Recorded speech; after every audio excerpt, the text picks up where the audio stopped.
Strong one-on-one relationships built on trust were one of the three most important components of having impact as a manager. Figuring out how to establish and sustain trust is essential to your role as a manager because it sets you and your team up for success. Trust is necessary for all the other skills. It's the foundation for being the well-rounded manager. Hi, this is Farhana and welcome to my channel. In the workplace, you might know trust when you see it, but there are many contributors to trust. In 2012, Google launched Project Aristotle to study the most effective team collaborations within the company, and the most important factor, psychological safety, a concept first introduced by organizational behavioral scientist Amy Edmondson. Members of the most successful teams report they can take risks without feeling insecure and embarrassed. They trust each other. So the term psychological safety is connected to how our brains work. The amygdala processes emotional responses to fear, and if we detect a stressful, threatening situation, we will respond with one of three basic actions. There's a fight, there's flight, or there's faint. For this biological reaction has helped humans survive for millennia. The problem is if people are in fight, flight, or faint mode when they're at work, well, they're backing out, they're in panic mode, they've got tunnel vision. They're not leaning in. Today, psychological safety faces big challenges with the increase of remote work. Many managers miss the daily informal face-to-face interaction that can build trust. It's more important than ever to understand the simple actions that build or break trust daily. In modern organizations, there is plenty that runs the danger of corroding psychological safety and dissolving trust, and at the heart of it, you need to understand how you build and perhaps break trust, and you need to understand how others might build their trust in you. Consider the 3 C's of trust: connection, competence, and consistency. They help you to focus on the simple actions that build or erode trust on a daily basis. First, connection. In the workplace, connection is tied to empathy. It's your closeness to others. It's how well you understand their interests, their lives, and their priorities. It means you're valuing your teammates not just for what they can deliver, but for their whole humanness, for their desires, and for their mental well-being. Building connection is inherently personal, both to you and employee you're connecting with.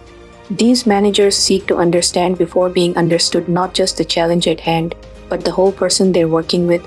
Whether it's a birthday card or a thank you note, small gestures can show you value more than just their output as an employee. Competence is all about how well you get your job done and your self-awareness around that.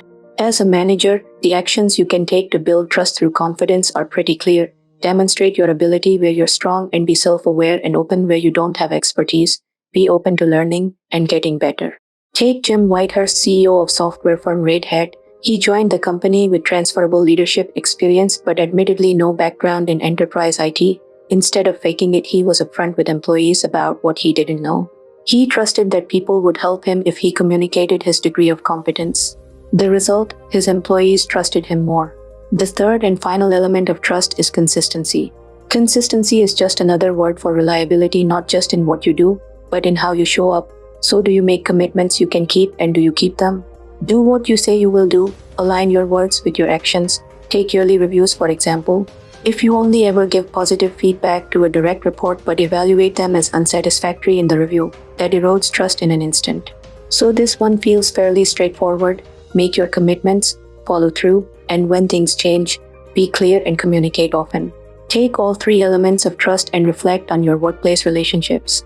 What do you do each day that might be building trust, but what do you do each day that might be diminishing or lessening trust? How did the 3 C's apply to your last 24 hours? In your last meeting, did you communicate with empathy? Or did you get straight to business? Did you fake a competency that you don't have? How consistent are you with what you say and what you do? Use the 3 C's to evaluate each of your important work relationships. Which element are you strongest in with each teammate? Which are you lacking in? This is where you'll want to focus to cultivate trust and strengthen your relationships at work. Keep these key takeaways in mind. First, trust is a great way to do well by doing good. Not only is it a critical element of unleashing high performance for your team members, but it is also the best way to create a better environment for your team. So it's like just a nicer way to exist in the world. Second, the elements of trust, connection, confidence, and consistency are useful to help you diagnose where you may or may not have a high level of trust in specific settings or relationships. So use these elements to target your approach to trust building where it's lacking, broadly with your greater team and then with each individual in a personalized way. Lastly, this is so important, trust is not about being perfect in your teammate's eyes. That's impossible. It's also not a static thing. You will still make mistakes. You will still let people down. but continually being committed to trust and working on trust commits foundation for relationship resilience, and that means the knowledge and the confidence that when something goes wrong in a relationship, and it will, that it can be mended and that your relationship can recover.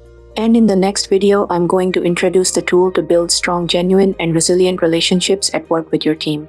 An operating manual to explain your working style. Thank you for watching. Please leave a like if you have learned something new today. And I will see you in the next one.